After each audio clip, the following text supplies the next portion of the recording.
Welcome to Royal Cookery. Before the video, please subscribe my channel and press the bell button. ഇന്ന് ഞാനിവിടെ തയ്യാറാക്കാൻ പോകുന്നത് സദ്യയ്ക്കൊക്കെ പാലടയ്ക്കും പാൽപ്പായസത്തിനും ഒപ്പം കഴിക്കുന്ന ബോളിയാണ്.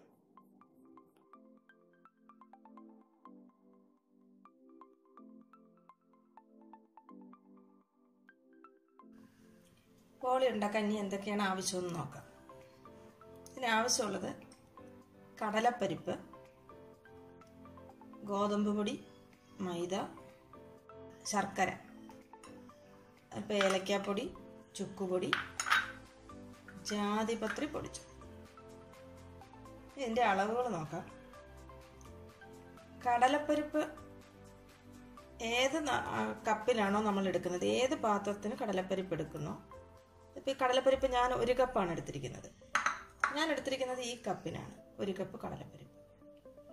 നമ്മൾ ഏത് കപ്പിന് എടുക്കുന്നോ അതേ കപ്പിന് വേണം പൊടിയും എടുക്കാൻ. 1 കപ്പ് കടലപ്പരിപ്പിന് 2 കപ്പ് പൊടി. ഞാൻ 1 കപ്പ് ഗോതമ്പ് പൊടി, 1 കപ്പ് മൈദയും എടുത്തിരിക്കുന്നത്. ഇനി അല്ല, ഗോതമ്പ് പൊടി തന്നെ വേണമെങ്കിൽ 2 കപ്പായിട്ട് എടുക്കാം. ഇനി വേണ്ടത് ശർക്കര ഞാൻ ഇപ്പോഴത്തെ ഈ അളവിന് ഒരു 175 ഗ്രാം ശർക്കര എടുത്തിട്ടുണ്ട്. 1/2 ടീസ്പൂൺ ചുക്കുപൊടി, 1/2 ടീസ്പൂൺ ഏലക്കാപ്പൊടി, 1/4 ടീസ്പൂൺ ജാതിപത്രി പൊടിച്ചത്. ജാതിക്കായാണ്, ഇതിൻ്റെ പുറത്തെ ഈ ചുവന്ന ജാതിപത്രി ഇല്ലേ, അതിൻ്റെ പൊടി. ഇത്രയാണ് നമുക്ക് ആവശ്യമുള്ളത്. ഈ കടലപ്പരിപ്പ് ഞാൻ 2 മണിക്കൂർ വെള്ളത്തിലിട്ട് കുതിർത്തെടുത്തിട്ടുള്ളതാണ്. ആദ്യം തന്നെ നമ്മളിത് 2 മണിക്കൂർ കുതിർത്തെടുക്കണം. ഇനി ഇതൊന്ന് വേവിച്ചെടുക്കണം. ഇതിനായിട്ട് ഞാൻ ഇതിനെ ഒരു കുക്കറിലേക്ക് മാറ്റുകയാണ്.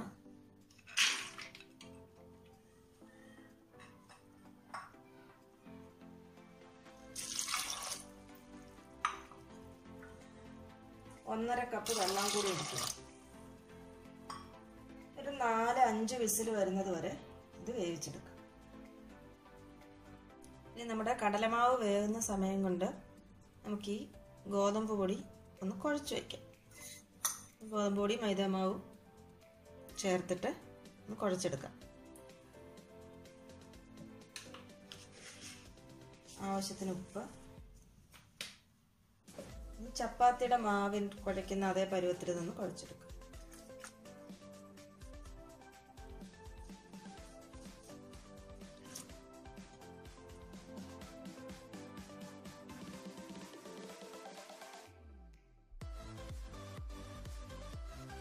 ചപ്പാത്തിയുടെ പരുവത്തിൽ കുഴച്ചെടുത്തിട്ടുണ്ട്. ഞാൻ ഇതിലേക്ക് ഒരല്പം നല്ലെണ്ണ ഒഴിക്കുകയാണ്. നല്ലെണ്ണ തന്നെ ഒഴിക്കണം.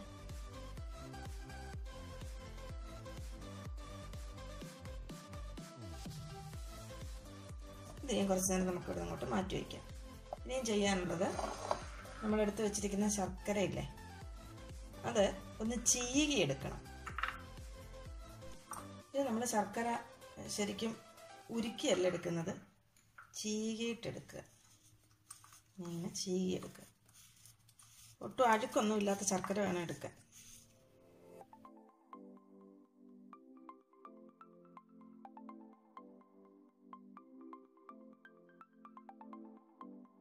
നന്നായിട്ട് വെന്തിട്ടുണ്ട്.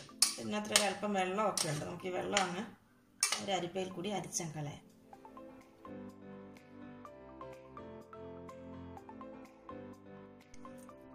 ഈ കടലപ്പരിപ്പിലെ വെള്ളമെല്ലാം നമ്മൾ തോർത്തിയെടുത്തിട്ടുണ്ട്. ഇനി നമ്മൾ ചെയ്യേണ്ടത്, ഈ അരിപ്പയ്ക്കകത്ത് കൂടി ഇത് തേച്ചത് അരച്ചെടുക്കണം.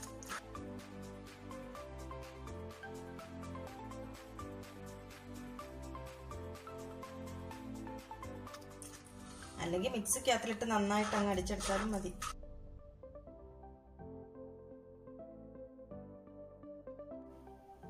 കടലപ്പരിപ്പ് മുഴുവൻ നമ്മൾ ഒട്ടും തരിയില്ലാതെ അരിച്ചെടുത്തിട്ടുണ്ട്. ഇതിലേക്ക് ഇനി നമ്മൾ ചീകി വെച്ചിരുന്ന ഈ ശർക്കരയും കൂടി ചേർത്തിളക്കാം. ഞാൻ ഈ ശർക്കര എന്ന് പറഞ്ഞാൽ ശർക്കര ശരിക്കും ഉണ്ടാക്കുന്നിടത്തുനിന്ന് വാങ്ങിയതാണ്. നല്ല ശർക്കരയാണ്.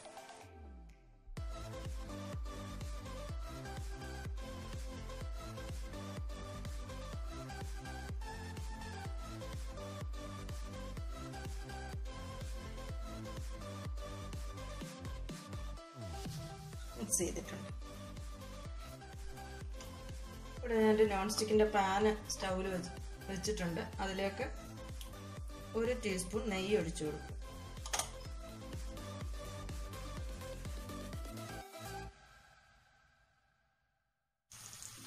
നെയ്യ് ചൂടായി കഴിയുമ്പോൾ അതിലേക്ക് നമ്മൾ നേരത്തെ മിക്സ് ചെയ്ത് വെച്ചിരുന്ന കടലപ്പരിപ്പും ശർക്കരയും കൂടി ചേർന്ന മിക്സ് ചേർത്ത് കൊടുക്കാം. ഇനി ഇത് നന്നായിട്ട് ഇളക്കി നന്നായിട്ട് ഡ്രൈ ആവണം. കാര്യം ഇത് നമുക്ക് ഉരുളകളാക്കി പിടിക്കേണ്ടതാണ്. അപ്പോൾ ഇത് മിക്സ് ചെയ്തിട്ട് ചൂടാക്കി നല്ല ഡ്രൈ ആക്കി എടുക്കണം.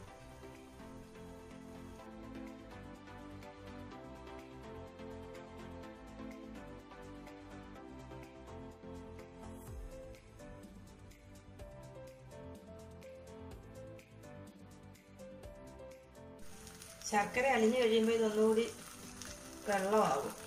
ഇത് നന്നായിട്ട് ഡ്രൈ ആക്കി എടുക്കുക. ഞാൻ ഇതിലേക്കൊരു 1/4 ടീസ്പൂൺ മഞ്ഞൾപ്പൊടി ചേർക്കുക.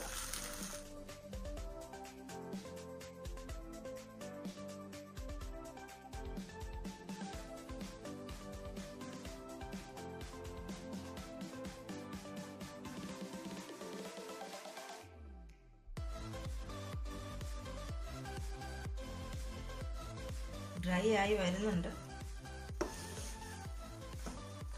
ഞാൻ ഇതിലേക്ക് 1/2 ടീസ്പൂൺ ഏലക്കാപ്പൊടി, 1/2 ടീസ്പൂൺ ചുക്കിൻ്റെ പൊടി, 1/4 ടീസ്പൂൺ ജാതിപത്രി പൊടിച്ചത്,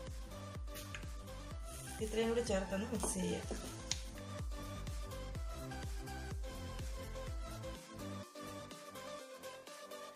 ഇത് നന്നായിട്ട് ഡ്രൈ ആയിട്ടുണ്ട്. ഇനി നമുക്കിത് നിർത്തിയേക്കാം.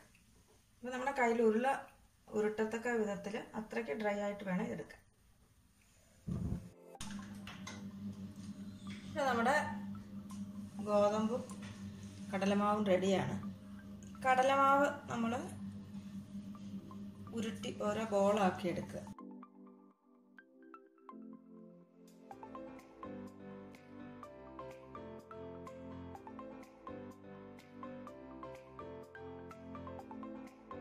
ഇതെല്ലാം തന്നെ ബോളാക്കി ഉരുട്ടിയെടുക്കാം.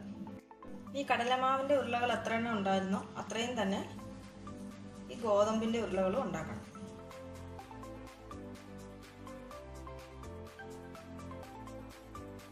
ഇവിടെ കടലമാവും ഗോതമ്പും ഉരുളകളാക്കി എടുത്തിട്ടുണ്ട്. ഇനി എന്താ ചെയ്യേണ്ടത് നോക്കാം. ഇനി നമ്മൾ ചെയ്യേണ്ടത് ഗോതമ്പിൻ്റെ ഒരു ഉരുള എടുക്കുക. ശേഷം അത് നമ്മുടെ കൈയുടെ വെളയിൽ വെച്ച് നന്നായിട്ടൊന്ന് പരത്തിയെടുക്കുക.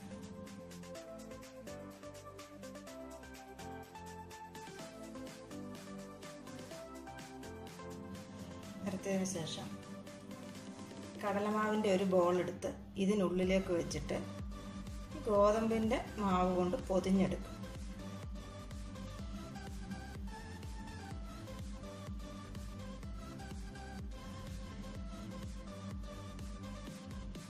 ഇങ്ങനെ പൊതിഞ്ഞെടുത്തിട്ട് ഇവിടെ ഇങ്ങനെ കൂടി വരുന്നത് മുറിച്ചങ്ങ് മാറ്റാം. ഇത്രയധികമാണല്ലേ, ഇതങ്ങ് മാറ്റിയത്. ബാക്കിയുള്ളത്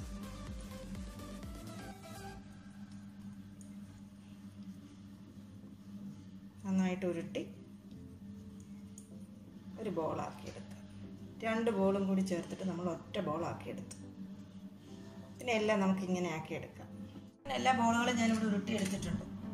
ഇനി നമുക്കിത് പരത്തിയെടുക്കുന്നത് എങ്ങനെ നോക്കാം. ഇത് ചപ്പാത്തിക്ക് പരത്തുന്നത് പോലെ ഒന്നുകിൽ നെയ്ക്കകത്തിൽ മുക്കി പരത്താം, അതല്ല ഗോതമ്പ് പൊടിക്കകത്തിൽ മുക്കി വേണമെങ്കിലും പരത്തിയെടുക്കാം.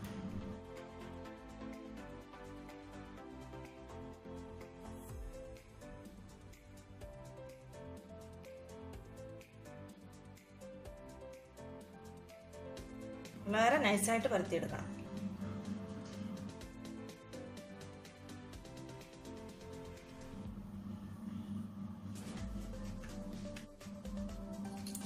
ചുട്ടെടുക്കാം നമുക്ക്. ഞാനൊരു തവ അടുപ്പിൽ വെച്ചിട്ടുണ്ട്. നന്നായിട്ട് ചൂടായിട്ടുണ്ട്. വലിയ ചൂടിലേക്ക് അങ്ങ് ഇടരുത്. ഒരു മീഡിയം ചൂടാകുമ്പോൾ, തവ അധികം ചൂടാവരുത്, ഒരു മീഡിയം ചൂടാകുമ്പോൾ ഇത് അതിലേക്ക് ഇട്ട് നമുക്ക് ചുട്ടെടുക്കാം.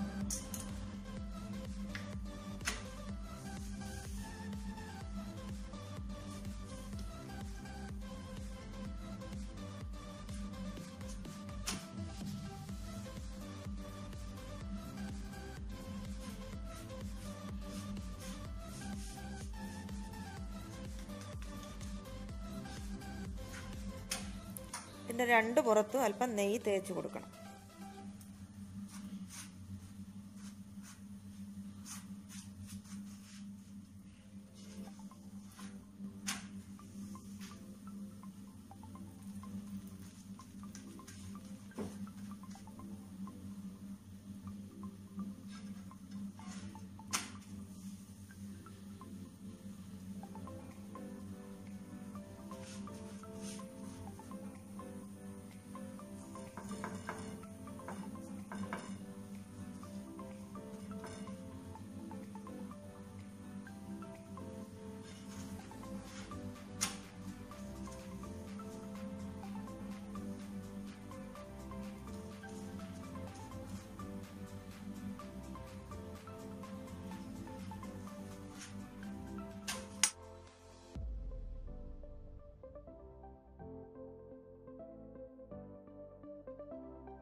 നമ്മുടെ അടിപൊളി ബോളി ഇവിടെ റെഡിയായി കഴിഞ്ഞു. ഇതിന് ശരിക്കും കോമ്പിനേഷൻ പാൽപ്പായസമായിരിക്കും. പാൽപ്പായസത്തിന് അപ്പോഴാണല്ലോ നമ്മൾ സദ്യക്കൊക്കെ ബോളി കഴിക്കാറ്.